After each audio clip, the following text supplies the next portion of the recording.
this episode, we're thrilled to welcome Jacqueline Murphy, a speech-language pathologist and feeding therapist in the Atlanta area. She's here to share her personal journey with her son and professional insights on infant feeding and breastfeeding challenges.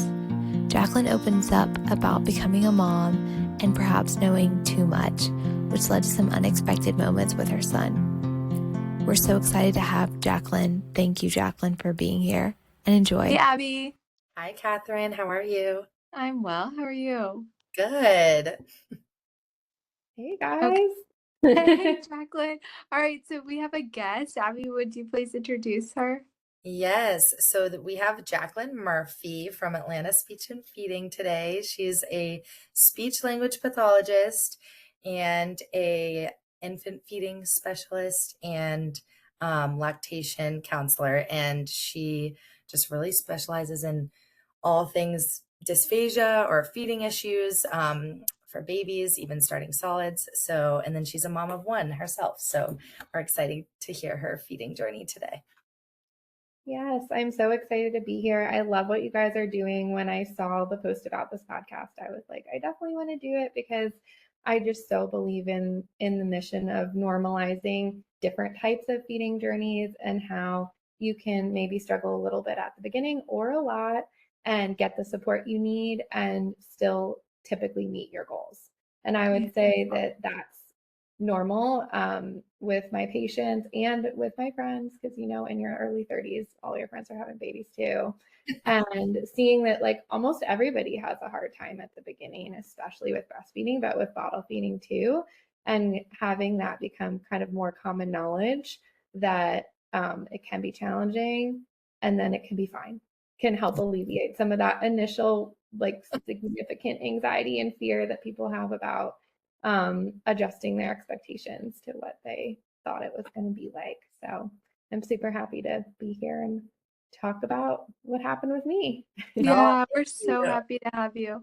If you wouldn't mind just starting out what you knew before you had your son and then what it was like when you had him in terms of feeding. Absolutely. I knew way too much. At that point, I had been, so he's a toddler now. At that point, I had been a feeding specialist, SLP, for 10 years, like almost over 10 years.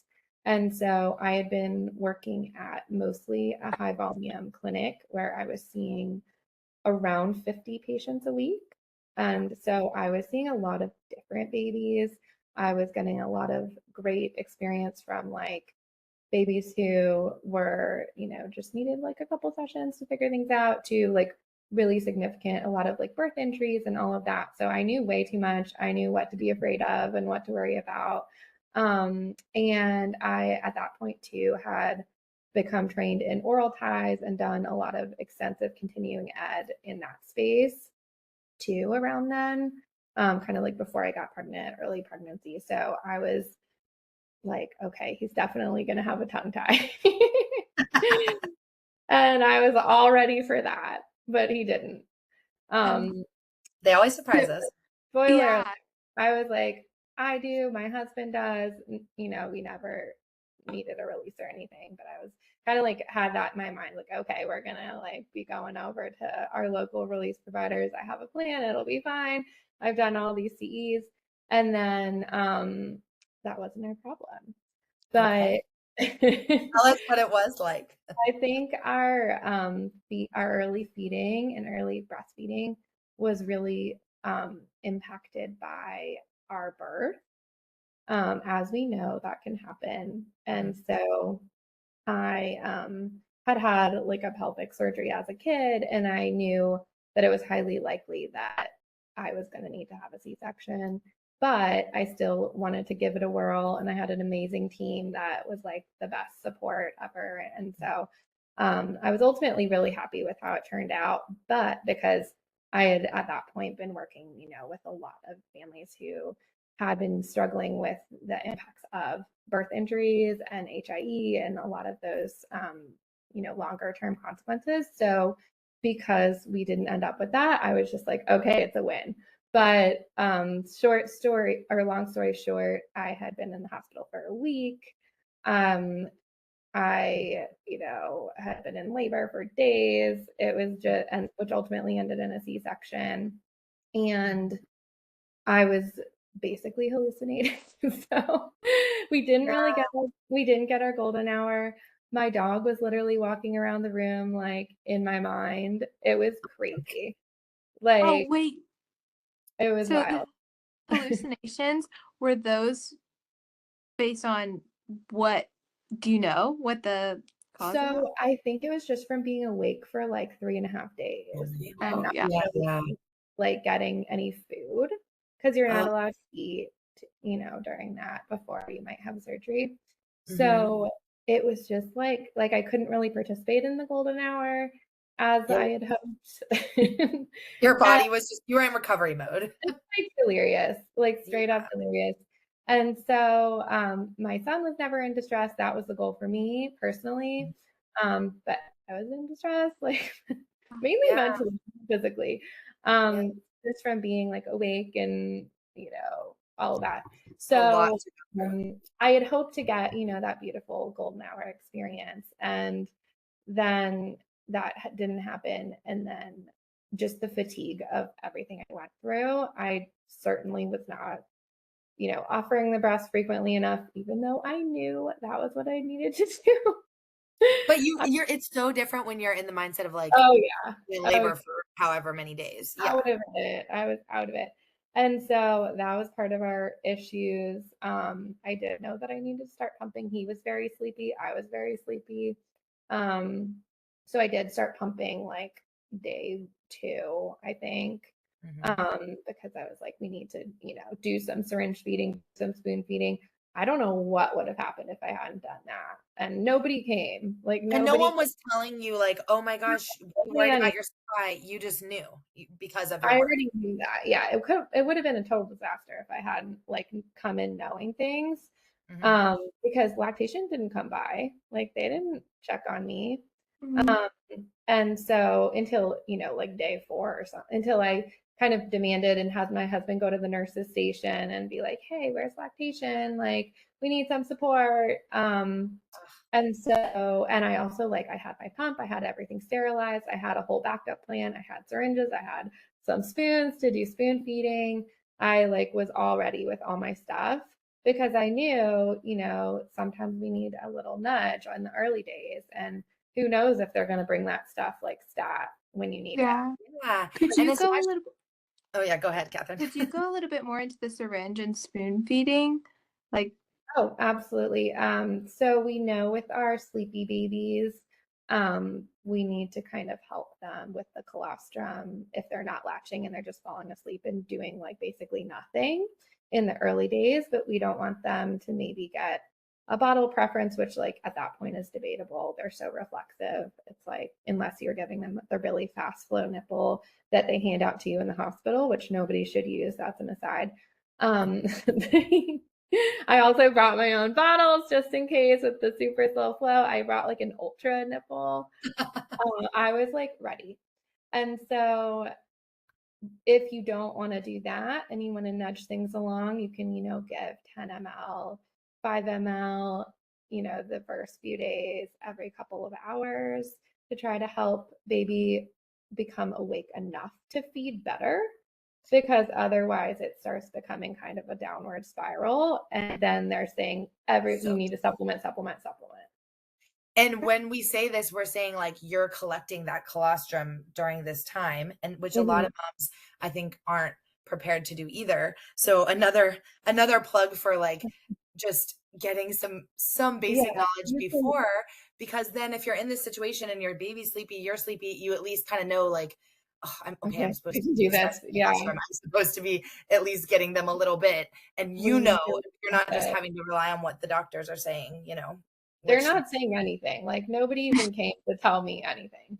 And this is at Northside. For those of you guys are both in Atlanta. Yeah. This is the main hospital where people are giving birth. So most of our patients who have a hospital birth are at this hospital and having this experience, because it wasn't that long ago. And so, and it's funny because I have actually treated IBCLCs who work there, and they're like, what you're telling me is a different job. Like, we don't go into any of this. none of this is covered. Like, we don't really do this. We're doing like latching and positioning here and there, and like that's kind of it. So it's very interesting, kind of the like gaps in what they're allowed to do, what they're, trained in, and all of that. So it's so valuable to have a prenatal appointment and get connected with somebody and have a plan for a check-in, like when you're there, maybe when you first get home. So valuable if breastfeeding is important to you and you're not coming in with like all this knowledge. Yes. So then I was doing some syringe and spoon feeding, and I was actually pumping colostrum because I was like too tired to hand express, which like some people are against that in the lactation community. It depends on, I have like pictures and stuff, and like that was worth doing. And so it wasn't really helping him that much though. Like he was still pretty sleepy and he was starting to get jaundice, and he was just a sleepy little potato. But he was, having good diapers, he was pooping, everything was like pretty much fine. And he was just kind of like one of those like sleepy, just waking up. And it's interesting because he was over 40 weeks. Like I went into labor naturally. We were, 40 plus 3. There was no like, you weren't ready. Like, Yeah. he was ready. He was big, like it was all good. But then we had to do the jaundice lights to try to help get out the bilirubin. And there's also, a push for supplementation with jaundice, as you guys may know, because there's like a different enzyme that can help get the bilirubin out that's not in breast milk. And that impacts some babies, called like breast milk jaundice. And so then we were discharged and we were sent home. He was great. He had improved. His weight was like meh, but he was just getting like more and more orange. And I was like, and he was pretty sleepy. Like he was one of those babies that, it's a good perspective for me because my patients will be like, they're such a good sleeper. They're sleeping through the night and they're like a few weeks old. I'm like, oh my gosh, that is scary. He would have slept through the night forever. Like now in hindsight, forever, if I didn't wake him up and set my alarm to wake him up in the middle of the night to feed him until he was 6 months old. Like that's what I did, because he was naturally a slight high sleep needs baby from day one, and he still is. Wow. So like when I have people who are like so focused on the sleep aspect, like wanting to breastfeed but not really wanting to commit to, the attachment parenting style, physiological, following infant physiology, responding to needs, all of that, which I would say is most of my caseload. I try to kind of like meet them where they are, and having my son has helped me truly understand that like you can still have an amazing sleeper and get sleep yourself as well. Yeah. Even if you do have to wake up and feed at night. Even if you're waking and feeding once or doing a dream feed and waking and feeding, like it doesn't necessarily mean that you're gonna have a feed to sleep association or you're gonna mess up sleep forever. And that, is something that families cognitively, like both parents really struggle with the, wanting to breastfeed, but not wanting to like quote unquote mess up sleep. Because they are closely associated in those early months. Having that personally happen, and now, being 2 years out and having the world's best sleeper, it's like the research supports, responding to your baby, especially in the early days under 6 months. And then clinically, most people, their sleep improves as feeding improves and everything works out. And you don't have to, do aggressive cry it out to for everybody to get some sleep during the night. So okay, like a follow-up to that, just as someone who doesn't have children yet. So like when a mom is concerned, say like she's like, well, I don't know when to wake him up. Like I don't know when to wake him up and feed him in the night. Is that like a weight issue, or like at what point do you know when to wake the baby and feed them? What time? Yeah, or like Or when it's necessary to, you're saying? when it's When necessary, it's yeah. necessary. Or is it Okay. always? With my son's age and like what happened from the jump, my supply would have tanked if I wasn't an alarm setter. Yeah. Because he would have just slept the whole night and I would have never not had enough milk to offer him. And it would have been the beginning of the supplementing end to To my give goal. some context, like I think we would generally say like in the first 3 months, your breasts need to be emptied in some way, like every like 4 to 5 hours at the that would be the biggest jump. Usually we say 3 hours, but like at night maybe 4 or 5 hours. But like, would you agree with that? Like somewhere halfway Say through so the night. it depends on it's so dependent on the baby. Like I struggle with rules of thumb because I see like this week we had a So baby with different. low blood sugar that, was born early and it's really hard to give like a set thing because we Mhm. need to have those frequent milk removals in 24 hours. And so if they're sleeping longer, then it's like, is 3 hours during the day going to really be enough? Like It might to get not be. Yeah. in the 8 to 9 to 10 that we would want at that early stage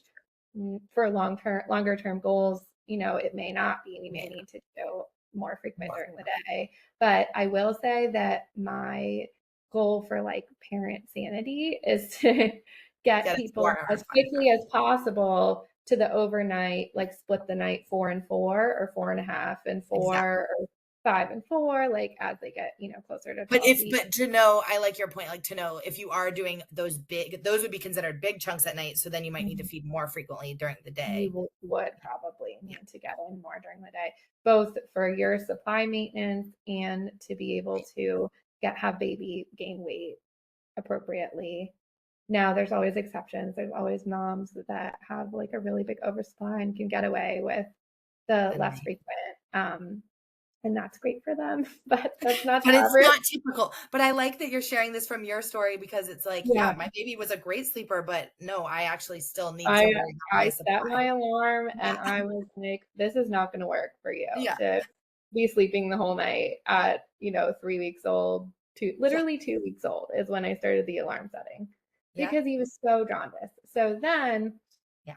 I'm starting to tell the pediatrician like he's really orange, but I don't know. Am I being? I just know too much, all of that, and everybody's like, he's fine, he's fine, he's fine. And then by the time we got to our 1 month, and I went to a IBCLC because I was like, I just need somebody to check in on this. I'm still basically delirious and recovering at this point. So like at 3 weeks, shout out to Catherine at Atlanta Lactation. Finally, someone is like, okay, he's really orange. Like, you're right. Like, this is potentially a problem. Um, and so I was then feeding him even more frequently to try to help with the breast milk jaundice. So because it wasn't my goal to have to supplement, but obviously if it was necessary, I'd be totally fine with it. But it's like when you have enough milk, it's kind of like, oh, do I really, need to do this just for the jaundice, or can we like get some more frequency in and help this move through his body? So then we went to his 1 month visit, and there she was like, you need to go straight to the children's hospital because he is so orange. So now it's an emergency, even though you've been concerned the whole time. Yes. And I, with Atlanta Lactation, I done weighted feeds. I rented their scale, which I recommend in these types of situations where you have like, such a sleepy little potato, but breastfeeding's actually going okay. Just to see like what the transfer is at different times. What are we doing in 24 hours? And then make an informed clinical decision from there. And it turned out that like the overnight feed was by far his largest feed. Like he was getting like 30% plus more overnight. And so like obviously I needed to, set my alarm for that, especially at a month old when we're trying to like deal with this jaundice situation. And so then I went to the hospital called Showa here in Atlanta, and they did like the testing and ordered the lights for him. They can come to your house, and then they were able to he was fine, and we didn't end up having to do anything else except feed him frequently and, wait. And he was able to be checked out and be okay. But in hindsight, he was so orange in the pictures. And I was just like, you're advocating, but you're also like, I'm really closely postpartum. Like, and I had a kind of a wild birth experience. Am I like overthinking this just because of my background? And so I was thankful that my IBCLC was able to kind of like level with me, and she like had to come to Jesus meeting, like, you need to feed him so frequently right now to, meet your goals and get through this, and then it will be fine. And it was. Yeah. But it's traumatic to be sent to the hospital from your 1-month visit. Yeah. Did you have to get admitted, or from the ER they sent you home with the belly So it's interesting. He wasn't in the ER. They have, I guess, a way that your pediatrician can like admit them directly, and then go through the jaundice testing process, wait there, see what they need, and then like go home the same day. Good. And so we didn't have, I was so worried also about like germs and stuff, because I have worked extensively with babies who are post RSV.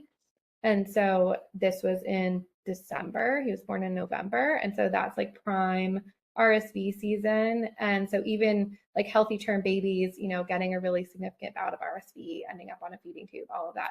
So I was like covering him with all the blankets and like, don't breathe in. But it actually was fine.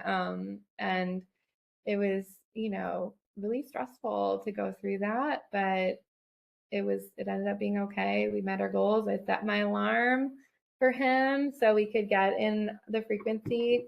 And the other thing that's kind of relevant and was a really good thing to experience for me is I was certainly like a just enough supplier. Like, I did not have an oversupply. I was not working with, a lot of extra. I had like a good supply, like at work I could pump, like 17 ounces or something. But it was not like, he was getting 6 ounces of feed or anything like that. So I needed to, make sure I was keeping up with everything to be able to meet our long-term goals and have him, wean himself basically as a toddler when it was time. So we were able to do that.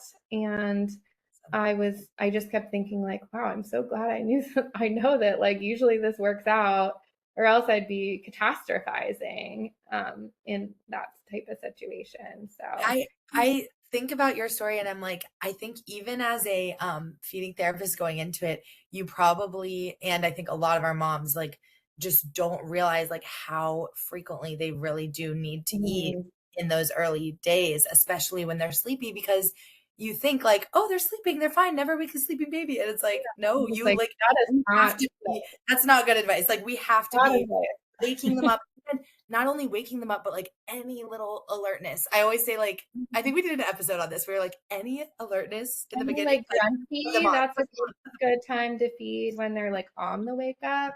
So that's the other thing too. Like, I knew all the strategies from like working with OTs and just being in the field for a long time, the alerting strategies, the state regulation, all of that.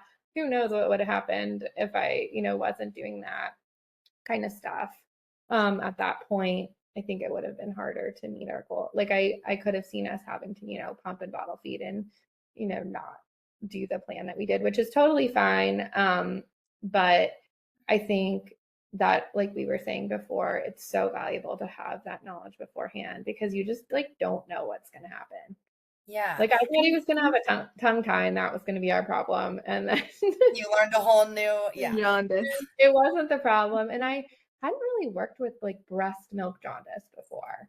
Like, I hadn't really had that. Like I was saying, most of my babies are, 6 weeks, 8 weeks at that point. So that would have like fully cleared up by then. By the time I'm getting the referral to work with them, maybe like 4 weeks, but typically like in that range. And so, yeah, and it's interesting. The other thing that I would always think about is if, because he would at times have low transfer, right? Like low transfer volume, because he was sleepy. But if I had been less experienced and people are saying like, he's fine, the pediatrician, like, he's not that orange, it's okay, until like SOS he is, then I would think maybe it is a tongue tie, right? Maybe that is the root problem, because he definitely had something to release. Like, I have videos of him, like, he had a restriction, but he could transfer when he was alert. And so instead of a state regulation issue, like, I could have, you know, missed the forest for the trees kind of thing and gotten that done. That wouldn't have helped. Still would have been a jaundice problem, of state regulation, root cause issue. So that's a good example of kind of like the value of seeing somebody who really understands a wide range of feeding problems and isn't just siloed into oral function, because there can be so many contributing factors, and it's typically multifactorial, like a couple things. I'm sure you've seen, Abby, like, not usually just like one thing, no matter what the one thing is, when we're having like more of these complex feeding issues, especially as baby gets older, like around when I see them. And then if we miss one of the things, or if we ignore one of the things completely for another thing, then it's just not going to help. And parents will end up frustrated and, maybe give up on their goals, which is like the opposite of what we want as providers. So I know you said your goal for birth was just to have him healthy and well, and then which you got. It's beautiful. And then your goals for feeding, you were like, I'm open, because you thought he was gonna have a tongue tie. So you were like, that's awesome. So coming out of like the admission, and they're like, okay, you're fine, just feed him more often, you start waking him up. At what point did you get to stop waking him up? And also, how did you feel, like, in terms of your feeding goals at that point? Did you feel empowered? Like, did you feel distraught? Were you just like, okay, this is good? It was stressful. It took me like a while to recover. I think a lot of moms who kind of have been through something with feeding, they're like, oh, that was like totally overwhelming. I'm like still getting over it. So, and it's an effort to feed frequently, like, for sure. Even if you're like fully dedicated to breastfeeding 100%, it's definitely an effort. And he did get very, very efficient over time. And that's also what I tell people too, is like, latching and feeding a newborn, frequently or not, is a lot more work than latching and feeding a 5-month-old or a 4-month-old or a 10-month-old. They basically latch themselves. So that is another thing that's like not talked about enough, I feel like, is that breastfeeding in general, maybe they'll have a destructible 4-month phase, like that's more of like a blip. But in general, baby gets more efficient, it gets faster, and your feeds are not going to be 30 or 40 minutes for, ever. But people don't really mention that. Like, when I'm seeing a baby, oftentimes I'm like the third person that's seen them for feeding. And I'll mention that, like, when we're having the counseling conversation about, goals and how everybody's feeling and all of that. And it'll come up and I'll be like, that this in general gets easier. And it'll be like the first time they've ever heard that. And it's like, that is so valuable to know that like your baby's going to get more efficient, which, as an aside, is why you don't have to increase the flow rate of their bottle. But yes, another good point. I'm so glad you brought this up, because when you were saying your story, I was going to ask you like, just like, when did it get easier? And I was going to talk about that, because every day. And when you is like so hard, right? Yeah. And like when people are like, I don't know if I can do this anymore. I think every breastfeeding mom probably has a point within the first month where you're like, this is not fun. Like, I don't think I could do this forever. And it's like, yeah, no one could feed a newborn forever, but because they get better and you get better and everyone like learns this skill, and it just gets faster, and they start getting interest in the world, and like, it gets to where it's not their only activity of the day is feeding. And that is like what I try to get parents to see too, is like, this is a temporary thing, and then we're gonna. And it's like, so many people stop before the easy part. And I see this in the mom groups. I see it with my patients. Like it'll be like, my goal is to breastfeed for like 5 weeks. And it's like, that's great. Like that's your goal. I will support you 100%. We'll talk about weaning, all that. But like that part is the hard part and the easier part is later. So Yeah. like then when people are commenting on moms groups and talking, and I'll be in like Circle Moms and other groups and saying like, we stopped this time and it was the best thing for my mental health I've ever done. And it's like, that's because you stopped during the thick of the most challenging part of breastfeeding, and you didn't experience the easiest part of breastfeeding, which is when you have like an 8 to 12-month-old and you never bring a bottle or wash it, and you just go wherever you want and never think about anything and just respond to your baby's needs because they're queuing and maybe they're asking for, milky or whatever. And you're just like, you don't have to think about it. And that's like the beautiful part that people don't talk about, I think, because they don't want to seem like pushy or like, you should get to that point, because it's not for everybody. And it depends on your schedule and all of that, if you can like fully reap the benefits of that time period where you're just really just totally responsive feeding. And they're just queuing, and it's just this symbiotic relationship that requires like so little cognitive effort on the mom's part. But prior to that, to get to that point, it can require a lot of cognitive effort and a lot of just effort in general. And so if you're the type of person who that sounds really appealing, like, I don't want to wash a bottle after like, a certain amount of time. It's like, or pump, like you might not want to pump very often, or I don't really want to pump ever. And then also kind of relevant to my story, if we have time, is the back to work experience. I would love to hear about that, because I was about to say you were able to have this like symbiotic, breastfeeding on demand relationship with also working, which is amazing. Yes. So I will say going back to work was probably one of the most challenging things, like going back to a clinical job where you're in person and you're in a high volume clinical setting, not where I am now in my own practice. Because it's very like time based. And so it's like you're trying to pump on like a very strict time frame and not like when you're done, you're done. And I was always like, wow, if I was like a business person doing Zoom meetings, then I could still have the pumps on and not have to deal with, all of that. And like, yeah, you can use the wearables in your clinical setting, but I just found it really hard and cumbersome in the pediatric world to like be doing wearable pumps. I would do them in the car and stuff on the way home, but it was just like difficult. But I actually had my son for the first little bit of going back. I went back part-time and I had him like in the daycare next door to the clinic. Nice. And so I would literally walk over there, and everyone thought it was weird. But who cares? That's amazing. I cannot believe you are doing this. But I was doing it because it was for me personally and for like this breastfeeding dyad, it was significantly faster than pumping, even including me walking over there. And like, yes, I did proper flange fitting and I had a good pump and all of that. But just like at that point, he had gotten so much more efficient. And this was like around like even like 3.5, 4 months.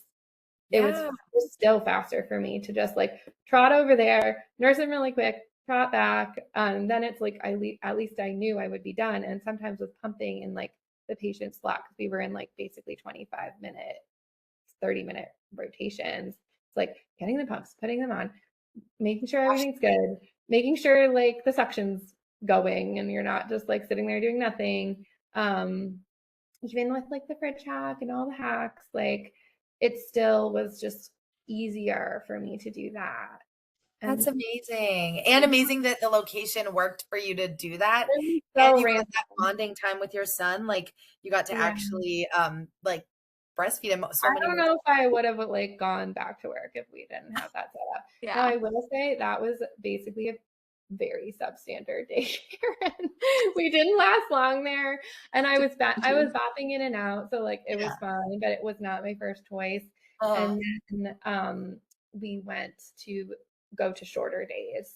So then I'm doing what I'm doing now, which is working in the mornings every day. And then in the afternoon being home. And my days are like a little longer than they were then, but around like in the Buckhead area, they have great drop-in childcare, which is amazing, and it's affordable and like really high quality. So I try to Awesome. spread the word on that too, because if you're, you know, a mom that is nursing and you still need to work, but you don't want to commit to like a 9-hour day or like paying for a 9-hour day, then it can Mhm. be a really good happy medium. And I think it's not talked about enough that like you can find the schedule that works for you postpartum if you have like some level of flexibility, and it doesn't always have to look like full-time daycare, commit to thousands a month, like go back like 100% right away. Right.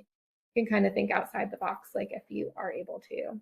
So We just talked about that on our last episode. Like our guest was saying, like, people have more flexibility sometimes than they think they do. Obviously, there's a level of like privilege and like Mhm. sometimes you really don't if certain types of jobs, but like you can try to, I don't know, try to be creative on For a childcare. little bit. Like I did the like walk to the daycare thing for like a few months, then I switched it up, and when he was going longer stretch it like it was, yeah, it also felt like chaotic and like things were always changing, and like I never got settled into like the proper routine, and a lot of the moms I work with like would absolutely hate that.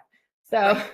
one of the things that I learned too is like being kind of a type B person, which I think a lot of feeding therapists are a little bit more like that because of the unpredictability. And honestly, a lot of people who are doing more attachment parenting style and attracted to that, like cognitively, are, you know, not the same as somebody who's like, I'm craving that structure, you know, that's what I need to feel good and whole. And so one of the things I think I've learned from, you know, doing this so long before I had a kid and then having a baby myself, and then serving like a really diverse population of people who come from like all kinds of different goals and backgrounds and like flexibility levels and all that, is that Mhm. like checking my opinions about, you know, attachment parenting and waking up overnight and responsive feeding and all of that kind of like at the door, and helping people meet their goals where they are, because otherwise, you know, you're not really going to get through to them. And there are ways to make breastfeeding work within, sort of within, you know, some of these goals that families have for doing a schedule that Yeah. is more time based and all of that. So I that's love one of what the you things that's helped Yeah. me. I love what you said about that too, that like and just to add on to it, like I feel like there are also ways, like let's say you are on an NG tube for like a medical reason or even a G tube. Or like or you just had supply issues in the beginning and you're like completely formula feeding at this point or at like 6 months or something. Like I think there are definitely also ways to be more scheduled or but still have that attachment Mhm. relationship and like responsive feeding with solids. Um like Oh, yeah. I love talking about that too. Like it doesn't nothing has to be all or nothing, and you can find what works for you if you are feeling like you want more of a structure, but you still Mhm. want to have that like bonding attached relationship. Yeah. And then the other thing with solids that comes to mind that I Mhm, also feel like isn't talked about enough is mhm, the importance of that like transition to solids period, and like actually taking it really seriously, and, you know, meeting their needs during that window for, you know, providing a variety of textures and salads. I think that there's some misinformation in the lactation community that it's kind of like less important and we should prioritize breastfeeding until one, or that, you know, if they're not properly sitting, we shouldn't expose them to anything and we should just wait. And it's like that misinfo keeps me busy in my practice, yeah, because like I have so many people that, you know, kind of miss that time period. And it's really hard to do responsive feeding when you have an 8 or 9 month old that's never seen solids and hasn't been at the table and for family meals and all of that. And that can be another thing that can be a little bit of like meeting families where they're at with the schedule and all of that. Because a lot of people want to like eat alone as a couple after work and not eat with their baby or toddler. So it's kind of similar in a way, but I That's really, Yeah. really prioritize solids because solids are forever. Yeah, And like So true. bottle feeding is a temporary thing. It's a 6 Or months, breastfeeding. 1 year thing, right? Like, yeah, but straw they, drinking's forever, solids are forever. We need to be introducing these things at the proper time and taking it seriously, because it can have long-term impacts on picky eating. And then there's lots of other studies on, obesity and all of that with like having issues with solids and not doing responsive feeding practices and all of that. So I really emphasize that with the families that I work with. And with my son, I was so serious about it. And it was so fun. It was so fun. I loved it. And he's like the world's best eater now too. Wow. So we had such a good time introducing him. We did the 101 before one, which like you definitely don't have to do that unless it's like your hobby or your passion. But we did it. We checked all the things all off and the little, like God. it was so fun. And then yeah, I would just recommend being serious about the solids transition as serious as you are about, establishing breastfeeding. It's like we need Yeah. to be, and if there's problems, we need to be getting help like as soon as possible. Yep. Because And just sometimes knowing how to spot problems, like, because I think a lot of people think like, oh, they're just not interested, whatever. And it's like, it's just like everything else. Like if babies can do it, they will do it. So like you need to be giving the teethers, like you said, having them just seeing you eating and then like yeah, but like exposure. I have kind of like a protocol from like 3 months that we're doing to kind of get ready because we can really like hit the ground running at 6 months if we've been preparing. And when people are like, when can I sleep through the night and meet my long-term breastfeeding goals? And Catherine, you asked like, how long did you set your alarm for? Yeah. I recommend until solids are well established because if you do have a supply dip, they will make it up if they're drinking, water and eating a ton of yogurt and solids and all kinds of things like they should be at 6 months anyways. And that's when that slow weaning process starts naturally. So it's okay to, follow your baby's cues at that point, especially if weight's been good and everything else has been good and, every baby's individual. But with him, I was like, it was like 6.5 months. I was like, okay, you are eating so many salads. You are barely staying awake after dinner to nurse. Like, okay, I think we're good. And so then I stopped, but I don't, but it was only because I had those long-term goals.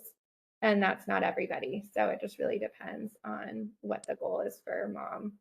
Yes. Before Oh, go ahead, Abby. no, I was saying I just love that answer. It's great. Yeah. Okay, before we wrap up, okay, can you give like the briefest or however long it takes, honestly, I'm not gonna rush you, explanation of 101 or 401? Like Oh, 100 101 before one. Yes. It's a cookbook. I'm like, do I have it up here? No, it's Made by SLPs, right? I think. it's in my bag. Yeah, there's like RD, SLPs. If you work with me, I love a multidisciplinary team. We can't all do everything. So I love when there's like multiple people involved and it's like a chef and it's really about making the food for your family and then changing it a little bit so that it meets baby's oral skills at that age. So it'll have like 6 month recommendations where the foods are like bigger and kind of stick for waking grasp. And then it'll have pieces for 9+ months, which like caveat there, 9+ months if you actually have the oral skills to eat a piece and not choke on it. But if you've been working with me, you do.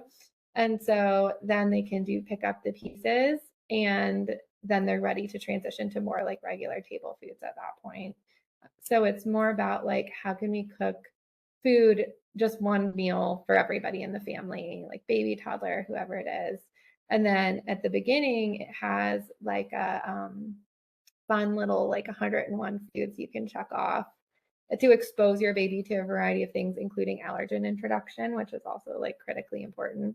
And people really push off to the detriment of their child's potential allergen exposure and having issues, which is another part of my practice that I work with often.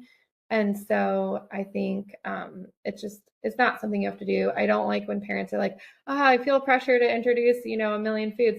but it's fun if you like to cook, if you're like, I don't want to have a picky eater under any circumstance. That kind of stuff is worth doing, in my opinion, if it's a priority to you and your family. Awesome. And people ask all the time with starting solids, like people ask me all the time, like, what should I start with? What should I do? Like, I think this is just something that people don't have a lot of guidance on. So it is helpful to have something like Solid Starts or 101 or something to like lasting impacts, when it goes bad and they're choking down food.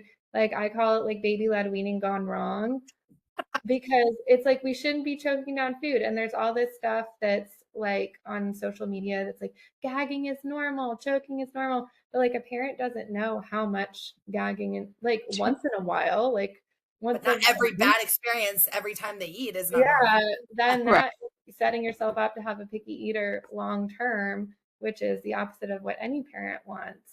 So I definitely work with that a lot in my practice. So awesome. Love that. That's part of my advice. You said you were going to ask about. Oh yeah. What would you tell yourself if you were in, if you were like going back to when you were struggling and just what do you wish you knew at that time? I don't know if I wish I knew less. I'm just kidding. So I wish I knew less about what bad could happen. No, I would tell other parents, like, almost always it will be okay. In most cases, you can still meet your goals or adjust your goals or really just like get feeding where you want it to be, where it's happy and comfortable for your family with the support that you need, with getting the support that you need and not doing it alone and trying to figure it out, because that is where problems arise. And then I would also say, like, don't hesitate to get support, because even I went to an IBCLC because like they're amazing and they specialize in that like really early newborn phase, which is so short and it's such a specific period of time that I think it's really important to get support during then, because even if you know so much, you're not in your right mind then. And like you said, it sets up your long-term, like, because you wanted to nurse like, past a year and like till he weaned, like you kind of need your supply to be set up in those first 2 weeks, really, when you are like not well because you're recovering from childbirth, right? So you kind of need someone to help you. Yes, that's the main stuff. Oh, there was something else I was going to say for parents, but now I'm blanking. Oh, this has been such a helpful episode, though, just hearing like your perspective and then also all your professional advice. It's been so good. Yeah.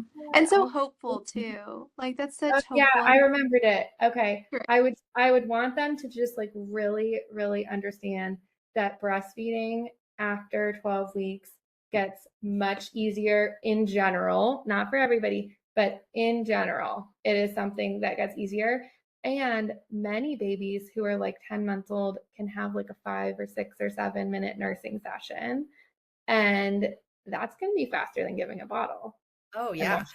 I'm going through that now with my daughter's almost 8 months, and it's like so easy. It's you're so like, fun. put her on, latch yourself, like, so if you're making decisions about your goals as a parent and you aren't aware of that because nobody talks about it, and that you're like, well, why would I keep doing this? Like, this takes forever. I don't get to sleep. I don't get like, of course. Like, how am I going to do this for a year? But it's like, it's not. And then the other thing related to that nobody understands is that once you have a 1-year-old who's fully transitioned to solids and is drinking water from a cup, you do not need to pump.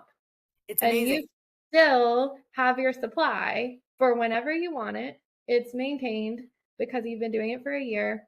You can have your supply. You have no need to pump. You just nurse when you want to on the weekends, after work. Yep. Like in the night, if they're sick, you always have that if they're sick, which is nice. And so those are some of the pros that I think like aren't really talked about to pushing through the struggling period at the beginning, which is normal to have. Yes. So, oh my gosh. I feel like, I'm so glad that you said all of this, because I think you're getting into the fun stage now. I want everyone to know this too, because it's just, I always say that I'm like, after one, it's like the biggest relief, because you're just like, I feel like before one, when you leave, when you work or when you just go away from them, you're like, okay, I should probably pump, whatever, unless you have like this amazing supply or something. But like this time I've been better than with my son because I was like a just enougher last time. But then this time I'm like, second baby, so that's another thing. That's another thing, you get more milk. Multiple babies, you have more milk, so it's typically easier than typically, like obviously every baby's different and there's different issues. But I had such a better supply this time. But typically most people have better supplies as they go along. So too, that's relevant when you're seeing people online saying their really strict baby schedule, how they're, nursing 4 times a day and they've never had any issues. I would be wondering, like, is this their 4th kid? Did they have multiples before this? Like that's often the case. The people that make these baby schedules, I'm like, you have a set of twins and 5 kids, so that's why this works for you. So it's like, if this is your baby, that's not going to be the same thing as this mom doing that. And I don't know if we've talked about this on the podcast before, but there's a whole also thing with like your personal storage capacity and like how much you usually get when you pump. And anyway, and that can change per kid too. So anyways, we could talk. Your breast tissue increases typically with each pregnancy. So there is a lot of good news about the struggle, is that in most cases things improve and in most cases it gets easier. And in my practice, I have people that are getting back to breast that had major long-term struggles at 6 months when we introduce solids and are able to meet their exclusive goals then at that point, because we know how to get them eating a lot of solids at that time. And that would be kind of the difference between like working with just IBCLC versus SLP, feeding specialists, LC. So it gets better. It's not talked about enough. And that's kind of like what I would leave everybody with. Get support. So yeah. Amazing. Love this. Thank you. Thank you so much, Jacqueline, for sharing your story with us and all of your clinical and personal wisdom. I found it very helpful and hopeful. So yeah, where can people find us? And feel free to share with us anything you'd like to. I know that you have a tummy time group in Atlanta. Okay, so I have a private practice called Atlanta Speech and Feeding, where I do lactation, swallowing disorders, transition to solids, and later talking toddlers. So basically through that first 18 months, I support families. And I am opening my office. I have a home office now, but we are, moving onward and upward and getting a regular office that is in Buckhead. It's going to be near the Buckhead Trader Joe's, like right in the middle of Buckhead Village. So we're really excited about that. So people can book sessions at www.atlantaspeechandfeeding.com. I have like the click to book option. And then I'm on giving updates about Milestones Meetup, which is our tummy time class, either on the website as well or on my Instagram, which is at Atlanta Speech and Feeding or at Atlanta Speech and Feeding, just like spelled out all the way. And I, post about what we're doing in the class there. It's with Catherine, who is a PT who you guys had on like a few weeks ago. She's amazing. And so we have a couple more classes kind of for this cluster, and then we'll be having a break for the summer. Our next one is May 2nd, and then we're doing one on May 16th, and that's at Peachtree Road United Methodist Church. Easy parking, you just stroll on in. Lots of postpartum moms, and our babies are usually like 2 months to 5 or 6 months, sometimes like some little ones, sometimes 4 weeks. So definitely come on by. We feel really lucky to be able to kind of support moms. Some of them are our patients, some of them are just moms in the community, and we have a lot of fun in the class talking about feeding support, milestones, and just like connecting moms, because a lot of people feel like that phase is can be a little bit isolating. So it's super fun. So yeah, I have been to the tummy time class and I loved it with my baby. It was so fun. I know, it is so fun. Oh, and I just thought of another thing. I would say, so I went to Brittany at Mother and Baby Wellness Collective's tummy time class when I was postpartum, and I also did Circle Moms group. And I would also recommend joining a postpartum group and or a milestones group for moms that are, especially with your first baby, because it's so helpful to talk to other moms. And nothing makes me more happy when like I hear my patients who are one further down the line into like more of the easy stage, one kind of in the midst of the thick of the struggling stage, getting through it, and being able to kind of connect on that level and is so supportive and helpful. So that really helped me postpartum with my first baby. And like I remember Brittany like got him sitting and stuff. So it just helps kind of alleviate that worry about milestones. Like, are they doing this right? What am I supposed to be working on? What are we doing next? You get like so focused on that, and it's really nice to just be around evidence-based information that's not like from TikTok, and then also other moms that are in the same position as you with babies around the same age. So definitely recommend the postpartum groups and milestones groups here in the Atlanta area. Love that. Thank you so much, Jacqueline. Thank you guys. I love what you're doing. Oh, thank you. Oh my gosh. I'm so excited I met you, and like we've been collaborating a lot in Atlanta. I'm so yes. We'll have to talk more about our other first people I've referred and stuff too. Oh yes.